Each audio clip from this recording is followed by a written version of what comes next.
السلام علیکم ورحمۃ اللہ وبرکاتہ۔ صحیح البخاری کتاب التہجد کے بیان سے ایک اور حدیث لے کے حاضر ہوئے ہیں۔ حدیث کے راوی عبداللہ بن عباس رضی اللہ تعالیٰ عنہ ہے۔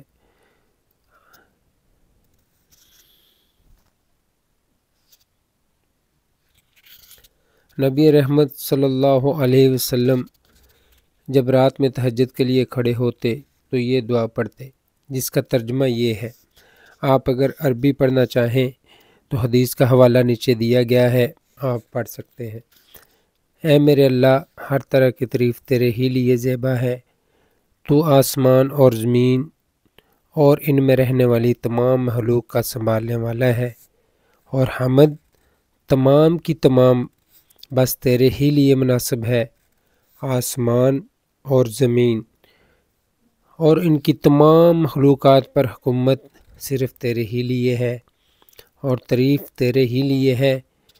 تو آسمان اور زمین کا نور ہے، اور تعریف تیرے ہی لیے زیبا ہے۔ تو سچا ہے، تیرا وعدہ سچا، تیری ملاقات سچی، تیرا فرمان سچا ہے۔ جنت سچ ہے، دوزخ سچ ہے، انبیاء سچے ہیں، محمد صلی اللہ علیہ وسلم سچے ہیں، اور قیامت کا ہونا سچ ہے۔ اے میرے اللہ، میں تیرا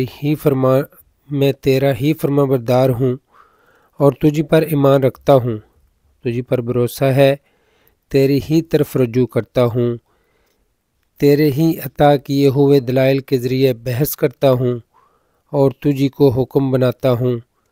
پس جو خطائیں مجھ سے پہلے ہوئیں اور جو بعد میں ہوں گی، ان سب کی مغفرت فرما، خواہ وہ ظاہر ہوئیں یا پوشیدہ۔ آگے کرنے والا اور پیچھے رکھنے والا تو ہی ہے، معبود صرف تو ہی ہے۔ یا یہ کہا کہ تیرے سوا کوئی معبود نہیں۔ ابو سفیان نے بیان کیا کہ عبد الکریم ابو امیہ نے اس دعا میں یہ زیادتی کی ہے، لا حول ولا قوت الا باللہ۔ سفیان نے بیان کیا کہ سلمان بن مسلم نے طاؤس سے یہ حدیث سنی تھی، انہوں نے حضرت عبداللہ بن عباس رضی اللہ تعالیٰ عنہما سے، اور انہوں نے آقا کریم صلی اللہ علیہ وسلم سے۔ صحیح البخاری کتاب التہجد حدیث نمبر 1120۔ سرسبز و شاداب رہے وہ چہرہ جو حدیث کو سنے اور آگے پہنچائے۔